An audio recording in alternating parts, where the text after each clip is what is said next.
얼마 전에 책을 한 권 읽었습니다. 헨리 나우엔이 쓴 거울 너머의 세계입니다. 헨리 나우엔은 가톨릭 신부인데요. 개신교인들에게도 널리 알려져 있는 영성가입니다. 이 책은 저자가 교통사고를 겪으면서 죽음 직전의 상황에서 느꼈던 감정의 변화와 깨달음을 기록하고 있습니다. 일종의 간증 형식의 글이라고 할 수 있습니다. 저자는 장애인을 돌보는 봉사를 하기 위해서 분주하게 길을 걷다가 교통사고를 겪게 됩니다. 다행히 신속하게 병원으로 옮겨졌고 치료가 시작되었습니다. 저자는 출혈이 멈추지 않아서 정밀 검사를 해야겠다는 의사의 말을 듣고 자신의 상태가 심각하다는 것을 느끼게 됩니다. 죽음이 가까웠음을 느낀 것이죠. 그러나 그 순간에 저자는 뜻밖의 감정을 느낍니다. 말로 표현할 수 없는 평안과 기쁨이었습니다. 저자는 평생 자기 의지대로 인생을 살아왔고 그래서 불안과 두려움에서 벗어난 적이 없었음을 고백합니다. 그러나 이제는 자기 의지대로 뜻대로 할 수 있는 것이 아무것도 없습니다. 모든 것을 타인의 손에 맡겨야 하는 상황입니다. 이처럼 자아가 완전히 힘을 잃어버리는 순간에 저자는 예수님의 순결하고 무조건적인 사랑을 느낍니다. 내 곁으로 오너라. 두려워하지 말거라. 내가 너를 사랑한단다. 예수님의 사랑은 자기 의지대로 살았을 때는 느끼지 못한 평안과 기쁨을 주었습니다.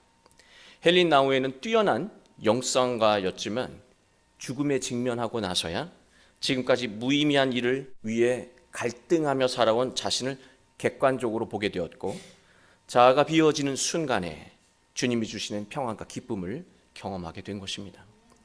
저자는 당장 하나님이 목숨을 거두어 가셔도 행복할 것 같다라고 고백합니다. 그러나 동시에 저자는 그 순간에 자신은 여전히 삶에 대한 강한 집착이 있었음을 또한 고백합니다. 그 이유는 살면서 해결하지 못한 갈등이 떠올랐기 때문입니다. 용서하지 못한 사람을 용서하고 용서받아야 할 사람에게 용서를 받아야 한다는 욕구 때문이었던 거예요. 살면서 일어난 모든 갈등은 자신을 증명해 보이려는 그런 자기 판단에서 일어났음을 깨닫게 됩니다. 저자는 소중한 깨달음을 독자들에게 전합니다. 사람은 죽을 때 누군가를 판단하고 누군가에게 판단받는 것에서 완전히 자유로워야 한다는 것입니다. 헨리 나우엔에게 죽음은 평소에 깨닫지 못했던 소중한 원리를 깨닫게 했습니다. 사람은 모든 것을 철저하게 하나님께 맡길 때 참된 평안과 기쁨을 누릴 수 있고 또 누군가를 판단하고 누군가에게 판단받는 것에서 자유로울 때 소명을 다하는 인생을 살 수 있다는 것입니다. 저자가 책의 제목으로 삼은 거울 너머의 세계는요, 자아가 소멸한 오직 예수님의 사랑으로 가득한 세계입니다. 그곳에는 삶의 불안과 죽음의 두려움이 침범할 수 없는 참된 자유가 있다는 것입니다. 평안과 기쁨은 자유와 상호 연관성이 있습니다. 자유가 사람에게 평안과 기쁨을 주기 때문입니다. 지금 우리는 자유가 보장된 세상에서 살고 있습니다. 그러나 문제는 우리가 누리는 자유가 우리에게 평안과 기쁨을 주지 못한다는 사실입니다. 우리는 자유롭게 살아도요, 삶의 결과 앞에서 자유롭지 못합니다. 자유롭게 살았는데 그 자유로운 삶의 결과 앞에서 자유롭지 못하다라고 하는 거예요. 삶이 막히면 불안에 묶이게 되고요. 삶이 잘 풀려도요, 늘 그 다음을 또 걱정합니다. 왜 우리는 자기 뜻대로 자유롭게 사는데도 참된 평안과 기쁨을 느끼지 못하며 살아가는 것일까요? 그 이유는요, 성경이 말하는 자유의 의미를 제대로 이해하지 못하기 때문입니다. 오늘 말씀은 우리에게 기쁨과 평안을 주는 자유가 무엇인지, 또 참된 자유가 어떤 과정을 통해서 얻어지는지 분명하게 말씀하고 있습니다. 우리 모두 오늘 말씀을 통해서 참된 자유를 누리며 기쁨과 평안을 누리게 되시길 주님의 이름으로 축원합니다.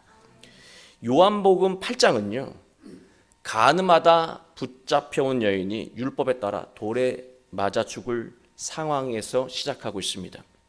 예수님은 율법과 인간의 본질을 설명하시면서 구하셨습니다. 그리고 용서하셨습니다. 그리고 예수님은 자신이 하나님의 아들이신 것을 상징적인 말씀으로 설명하셨습니다. 이 일로 인해서 많은 유대인들이 예수님을 믿게 되었다고 기록하고 있습니다. 예수님은 자신을 믿게 된 유대인들에게 말씀하고 있습니다. 그게 오늘 31절 말씀입니다. 너희가 내 말에 거하면 참으로 내 제자가 되고. 내 말에 거하다. 이 거한다는 말은요, 머무른다는 말입니다. 예수님을 믿는 것은 예수님 말씀에 항상 머무는 거예요. 예수님이 이 말씀을 하신 이유가 있습니다. 예수님을 믿는다는 그 유대인들의 삶을 예수님이 꿰뚫어 보시니까 여전히 그들은 율법에 머물러 있었던 거예요. 더 정확히 말하면 이들은 순수하게 하나님의 율법에 머물러 살았던 것도 아닙니다. 율법을 이용해서 타인을 판단하고 정죄하며 자기 이익을 챙겼고, 또 반대로 타인의 평가와 판단에 자신의 가치와 의미를 부여하며 살았던 거예요. 이런 사람들은 타인들을 대할 때 늘 눈치를 볼 수밖에 없습니다. 긴장할 수밖에 없죠. 그리고 사람들 앞에서 위선할 수밖에 없습니다. 왜냐하면 타인의 평가가 자신을 만든다고 생각하기 때문입니다. 이러한 삶에는 하나님이 없습니다. 오직 사람만 있습니다. 사람만 보이고 사람의 말만 들립니다. 율법에 머물러 있는 자는 가늠하다 붙잡혀온 여인에게 하듯이 자기 자신을 객관적으로 보지 못하고 자기 기준으로 타인을 정죄하고 자신과 타인에게 고통과 죽음을 부르는 인생을 살게 된다는 것입니다. 크리스천인 우리의 마음과 삶은 지금 어디에 머물러 있습니까? 우리는 스스로 예수님에게 머물러 있다고 생각하지만요, 실제로 우리의 삶을 돌아보면 우리는 욕심에 머물러 있을 때가 훨씬 많고요, 나쁜 생각과 감정에 머물러 있는 시간이 더 많다라고 하는 것입니다. 다르게 말하면 우리의 마음과 삶이 욕심과 나쁜 생각, 나쁜 감정에 지배를 당하고 있다라고 하는 것입니다. 지배를 당하면 우리는 참된 자유를 누릴 수가 없는 것이죠. 욕심과 나쁜 감정에 우리는 자유롭지 못한 것입니다. 사람이 욕심에 지배를 당하면 먼저 일어나는 현상이 있습니다. 소중한 가치를 보지 못해요. 소중한 가치가 곁에 있어도 지나치고 맙니다. 자기 욕심에 몰두해 있기 때문입니다. 그래서 인생을 좀먹는 일에 빠지게 되고 제대로 쉬지도 못하고 소중한 시간만 낭비하게 된다는 거예요. 또 나쁜 생각과 감정에 지배를 당하면 내면이 시끄럽습니다. 괴롭습니다. 삶의 에너지가 계속해서 방전되는 거예요. 이런 삶에서 복된 인생, 복된 기쁨, 행복이 이루어질 수가 없는 것이죠. 욕심과 나쁜 감정에 머물러 있는 사람에게 평안과 기쁨은 이루어질 수 없는 것입니다. 예수님은 예수님의 말씀에 머물러 사는 사람이 나를 믿는 사람이 있고 그가 나의 제자라고 말씀하셨습니다. 그리고 예수님은 이어서 유명한 말씀을 하십니다. 그게 32절 말씀이에요. 진리를 알지니 진리가 너희를 자유롭게 하리라. 진리, 이 알레the이아라고 하는 단어는요, 사람을 구원하는 원리이고 가르침입니다. 예수님의 말씀이 바로 진리이고 예수님의 그 삶 자체가 구원의 가르침이라고 말씀하고 계신 거예요. 예수님을 믿는 자는 예수님의 말씀에 머무는 자이고 그가 바로 예수님의 제자이며 제자는 진리로 인해서 모든 상황에서 자유롭게 된다고 말씀하고 계신 것입니다. 자유롭게 된다, 자유롭게 한다는 이 헬라어 엘루데로라고 하는 뜻은요, 해방된다라고 하는 것인데요, 우리가 어려운 일, 절망스러운 일, 고통스러운 일을 겪게 되면 거기에 매이게 되잖아요. 좀처럼 거기서 벗어나지 못하게 되잖아요. 시달리게 되지 않습니까? 그러나 예수님이 주시는 진리를 깨닫게 되면 거기서 해방된다는 거예요. 벗어난다는 거예요. 참된 자유와 평화를 누리게 된다는 것입니다. 그게 바로 자유롭게 되는 거예요. 삶의 아픔이 있고 막힘이 있어도 환경에 묶이지 않고 절망의 감정에 짓눌리지 않습니다. 그리고 지금 자신이 해야 하는 일에 집중하며 복된 인생을 살 수 있다는 거예요. 예수님의 말씀을 쭉 듣고 있던 유대인들이요, 예수님에게 따져 물었습니다. 그게 33절 말씀이에요. 그들이 대답하되 우리가 아브라함의 자손이라 남의 종이 된 적이 없거늘 어찌하여 우리가 자유롭게 되리라 하느냐. 우리는 이미 자유롭게 살았고 한 번도 종이 된 적이 없는데 무슨 자유를 말하고 있습니까? 라고 따져 묻고 있는 거예요. 유대인들은 자신들이 언제나 자유롭게 살았다고 말하고 있습니다. 착각이죠. 우린 잘 알고 있습니다. 이들은 애굽에서 430년이나 종으로 노예로 살았습니다. 그리고 아수르와 바벨론과 바사에게 멸망했어요. 또 예수님이 말씀하시는 그 당시는요, 로마의 지배하에 살고 있는 거예요. 그런데 왜 유대인들은 이처럼 엄연한 역사와 현실을 왜곡하면서까지 스스로 자유롭게 살고 있다고 착각하고 있는 것일까요? 왜 이런 말을 서슴없이 하고 있는 것일까요? 이상하지 않습니까? 철학자 니체가요, 노예의 도덕이라고 하는 개념을 말했습니다. 이 개념은 이런 거예요. 사람이 종으로 사는 것에 길들여지잖아요. 주인에게 의존하는 것에 익숙해집니다.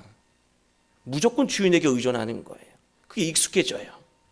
익숙해진 종살이를 노예, 그 종 본인은요, 자유라고 착각한다는 거예요. 오늘날 우리의 현실이 그렇지 않습니까? 아이나 어른이나 끊임없이 타인과 자신을 비교하며 더 인정받기 위해 타인의 시선과 평가에 이끌려 마치 종처럼 살아가고 있는 것이 우리의 모습 아닙니까? 남들에게 좀 멋지게 보이려고, 잘 사는 사람처럼 보이려고, 마치 있는 것처럼 보이려고, 똑똑한 척 보이려고. 그게 다 종살이의 모습이라고 하는 거예요. 자유로운 모습이 아니라고 하는 거예요. 이러한 모습으로 살아가는 사람들은 매 순간 긴장과 불안에 영향을 받을 수밖에 없고 욕심이 시킨 대로 살며 열등감과 패배감이 이끄는 대로 살아갈 수밖에 없습니다. 이런 상태로 살면서 우리는 자유롭게 산다고 착각하고 있는 거예요. 예수님은 스스로 자유롭게 살고 있다고 자신하는 유대인과 오늘날 우리에게 엄중한 말씀을 하셨습니다. 그게 34절 말씀이에요. 예수께서 대답하시되 진실로 진실로 너희에게 이르노니 죄를 범하는 자마다 죄의 종이라. 죄를 행했다는 것은요, 죄의 속성에 지배당하고 있는 것을 의미한다고 말씀하시는 거예요. 네가 지금 죄를 지었니? 너는 지금 너의 마음은 죄의 속성에 지배당하고 있는 거라 말씀하고 계신 거예요. 죄라는 단어 안에는 중요한 신앙적 의미가 있습니다. 죄라는 헬라어 단어 하마르티아라는 뜻은요, 화살이 관역에서 벗어난 상태예요. 그게 죄예요. 이것을 신앙적으로 해석하면 하나님의 질서에서 벗어난 게 죄예요. 예수님에게 머물지 못하고 이탈하고 벗어난 영적인 상태를 죄라고 말씀하고 계신 거예요. 예수님에게서 벗어난 자기 중심적인 생각, 그릇된 감정에서 나온 행동이 죄이고 그런 생각과 행동이 사람의 자유를 빼앗고 불행하게 만든다고 말씀하고 계신 것입니다. 예수님의 말씀 안에는 유대인과 오늘 우리를 향한 엄중한 경고가 있습니다. 너희는 자유에 대해서 잘못 이해하고 있다는 거예요. 우리는 자기 마음대로 사는 것을 자유라고 생각합니다. 그래서 우리는 시간을 자유롭게 쓰기 위해서 또 자신이 원하는 것을 마음껏 소유하기 위해서 뭐에 집착합니까? 돈에 집착하죠. 돈이 자유를 줄 거라고 생각하는 거예요. 그러나 돈을 집착하는 순간부터 우리는 욕심의 종이 되어버립니다. 욕심은 적당히라고 하는 것이 없습니다. 우리는 욕심을 부릴 때 여기까지만이라고 생각하지만요, 욕심이라고 하는 그 마음은요, 적당이라고 하는 것이 없어요. 우리의 내면이 완전히 소진되고 바닥이 날 때까지 우리를 종용합니다. 자기 마음대로 살면 잠시 자유로움을 느낄 수 있는 것 같지만 금세 대가를 치르게 되고요. 돌이킬 수 없는 후회막심한 상황과 마주하게 된다는 거예요. 사람은 어떤 것에도 얽매이지 않고 자유롭게 살아갈 때 참된 평안과 기쁨을 누립니다. 사람은 자유로워야 행복하다라고 하는 거예요. 지금까지 우리는 자유의 개념을 잘못 이해하고 살았던 것입니다.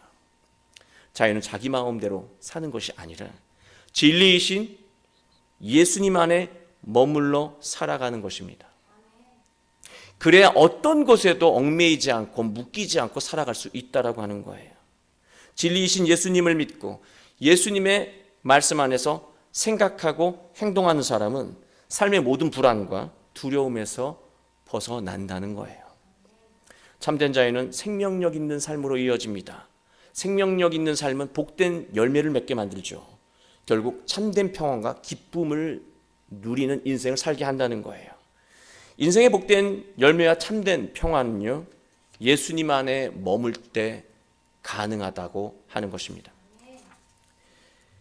35절 종은 영원히 집에 거하지 못하되 아들은 영원히 거하나니. 아버지 집은요, 하나님 나라를 가리키는 거예요. 또 다르게 말하면 천국과도 같은 일상을 말하는 것이 아버지 집입니다. 예수님을 믿지만 여전히 죄의 종으로 사는 사람은요, 일상에서 잠깐 하나님의 나라의 평안을 느끼기는 하지만 영원히 느끼지는 않는다는 거예요. 잠깐 하나님의 사랑을 느껴도, 하나님의 평안을 느껴도 금세 소멸된다는 거예요. 죄의 종으로 살기 때문에 그렇죠. 그러나 아들이신 예수님은 그 영원한 평안을 항상 누리신다고 말하고 있습니다. 항상 천국에 머문다고 말씀하고 있습니다. 36절 그러므로 아들이 너희를 자유롭게 하면 너희가 참으로 자유로우리라. 이 구절은 참 이해하기 어려운 구절이에요. 여기서 아들은요, 예수님의 말씀, 진리를 의미하는 말이에요. 아들이 진리가 너희를 자유롭게 한다. 똑같은 말이죠. 제가 지금까지 알고 있는 예수님이라고 한다면 이렇게 말씀하시면 안 되고요. 이렇게 말씀하셔야 돼요. 나는 나를 믿는 자를 모든 억압과 고통으로부터 무조건 자유롭게 하리라. 그러나 왜 예수님은 아들이 자유롭게 할 수도 있고 안 할 수도 있는 것처럼 말씀하신 것일까요? 이 구절 다시 한번 보세요. 아들이 너희를 자유롭게 할 수도 있고 자유롭게 하지 못할 수도 있다라고 말하고 있어요. 그러나 자유롭게 되면 너희는 참으로 자유로우리라. 이 조건을 가지고 가정한 것이거든요. 왜 무조건이 아니라 조건을 말하셨을까? 참 이해하기가 어려운 말씀이었습니다. 하나님은 저에게 두 가지 깨달음을 주셨습니다. 첫 번째는요, 방금 말씀드린 대로 아들은 예수님의 말씀과 진리를 가리킨다고 말씀드렸잖아요. 아들이 너희를 자유롭게 한다면 이라는 말의 뜻은요, 예수님의 말씀을 듣고 순종하는데 걸리는 것, 마음에 걸리는 것이 없이 자유로운 상태를 의미합니다. 무슨 말이냐면 우리가 욕심과 세상의 가치에 종이 되고 지배당하게 되잖아요. 우리는 예수님의 말씀을 듣고 곧바로 순종할 수가 없어요. 왜 그렇습니까? 마음이 욕심과 불안, 두려움과 의심에 묶여서 자유롭지 못하기 때문입니다. 예수님 말씀을 들어도요, 의심이 생겨서 순종이 안 돼요. 여전히 예수님 말씀에 자유롭지 못하다라고 하는 거예요. 다른 그릇된 생각, 세속적인 생각에 묶여 있기 때문에 아들이 진리를 말씀하실 때 그 진리 안에서 자유롭지 못하다라고 하는 것입니다. 이처럼 예수님 말씀을 듣고 무엇인가에 걸려서 자유롭지 못한 신앙생활을 한다면 평생 예수님을 믿어도 참된 평화, 기쁨을 누릴 수 없다는 것입니다. 무엇을 하자고 할 때 왜 이렇게 우리는 뭔가에 할 수 없는 이유에 묶이게 됩니까? 왜 기도하자고 할 때, 예배하자고 할 때, 무엇인가 하나님께서 하자고 제안하실 때 왜 우리는 할 수 없는 그 어떤 조건에 이렇게 많이 묶이냐는 거예요. 예수님 말씀 안에서 자유롭지가 못한 거예요. 걸리는 거 너무 많은 거예요. 묶이는 게 너무 많은 것이죠. 이것을 달리 말하면 우리의 내면이 자기 고집과 판단으로 가득해지면 예수님이 진리를 보여주셔도요, 우리는 볼 수가 없고 들려주셔서 들을 수가 없습니다. 감지하지 못하게 된다는 거예요. 예수님 말씀을 듣고 순종하려고 할 때 막힘이 없는 영적인 상태가 되어야 한다는 거예요.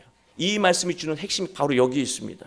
그러기 위해서는 평소에 지속해서 예수님의 말씀을 듣고 배우고 묵상하며 예수님과 상반된 마음과 감정이 스며들게 되면 곧바로 떨어내야 한다는 것입니다. 비워내야 하는 거예요. 이 과정을 통해서 우리는 예수님을 향한 믿음이 더해집니다. 믿음이 더해지면 예수님이 말씀하셨을 때, 진리를 말씀하셨을 때 지체 없이 순종할 수 있다라고 하는 것이죠. 자유로워지는 거예요. 우리가 예수님 어떤 말씀을 들어도 순종하는 것에 불편함을 느끼지 않는다면 예수님은 중요한 순간마다 우리에게 진리를 보여주시고 일깨워 주실 거예요. 그리고 어떤 것에도 억압되지 않는 인생, 모든 일에 자유로움을 느낄 정도로 형통한 인생을 열어주신다는 것입니다. 자, 그렇다면 끝으로 그릇된 자를 어떻게 구별하고 비워낼 수 있을까? 예수님이 진리를 보여주셔도 보지 못하고 듣지 못하게 하는 이 그릇된 자를 어떻게 구별하고 비워낼 수 있을까? 바울은 고린도전서 15장 31절에서 이렇게 말합니다.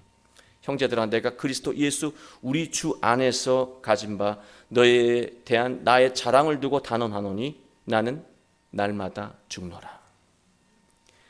헨리 나우엔이 죽음을 거울 삼아 자신이 어떤 믿음으로 또 어떤 태도로 살아야 하는지 깨닫게 되었다면 바울은 매일같이 예수님이라는 거울 앞에 섰습니다. 매일같이 예수님이란 거울 앞에 섰어요. 그리고 자기 자신을 보았습니다. 바울은 예수님을 닮은 자아를 발견하면 기뻐하며 감사했지만 예수님과 상반된 자아를 발견하면 가차없이 죽였습니다. 비워냈습니다. 바울은 매일 이 과정을 통해서 어떠한 상황에 놓이더라도 세상 가치나 사람들의 시선, 판단에 매이지 않고 본질에 충실한 자유로운 인생을 살았다라고 하는 것입니다. 그 대표적인 말씀이 빌립보서 4장 12절 말씀이에요. 나는 비천에 처할 줄도 알고 풍부에 처할 줄도 알고 모든 일 곧 배부름과 배고픔과 풍부와 궁핍에도 처할 줄 아는 일체의 비결을 배웠노라. 누구를 통해서? 예수님을 통해서. 사랑하는 교회 여러분, 우리는 어떤 것에도 억압되지 않고 자유로울 때 참된 기쁨과 평안을 느끼게 됩니다. 참된 자유는 세상의 가치로는 절대로 얻을 수가 없다라고 하는 거예요. 어떤 문제가 발생해서 고통스럽고 괴로울 때 사람이 해결해 줄 수가 없어요. 금전적인 걸로도 해결되지 않습니다. 참된 자유는 진리이신 예수님 말씀 안에 머물러 있을 때 이루어진다는 것입니다. 우리가 하루를 시작할 때 예수님 앞에서 우리 자신의 바람을 기도해야 합니다. 어떤 바람이도 좋아요. 기도해야 합니다. 그러나 동시에 함께 기도해야 되는 내용이 있습니다. 우리가 이 기도를 안 해요. 동시에 함께 기도해야 되는 내용은 이거예요. 예수님, 내 바람대로 되지 않는다 해도 걱정과 불안에 머무는 것이 아니라 예수님을 믿고 예수님 말씀 안에 항상 머물게 하옵소서. 이 기도를 해야 한다는 거예요. 우리가 예수님에게 순종하는 과정에서 영혼의 자유로움을 느낄 수 있다면, 어떤 것도 걸림없이 영혼의 자유로움을 느낄 수 있다면 우리는 예수님이 주시는 진리를 볼 수 있고 우리는 그 진리를 통해서 삶의 문제를 풀어내고 인생의 막힘을 뚫어내며 감동적인 인생을 살게 될 것입니다. 우리 모두 예수님과 함께 살아가며 참된 자유와 평안을 누리게 되시길 주 예수 그리스도의 이름으로 축원합니다.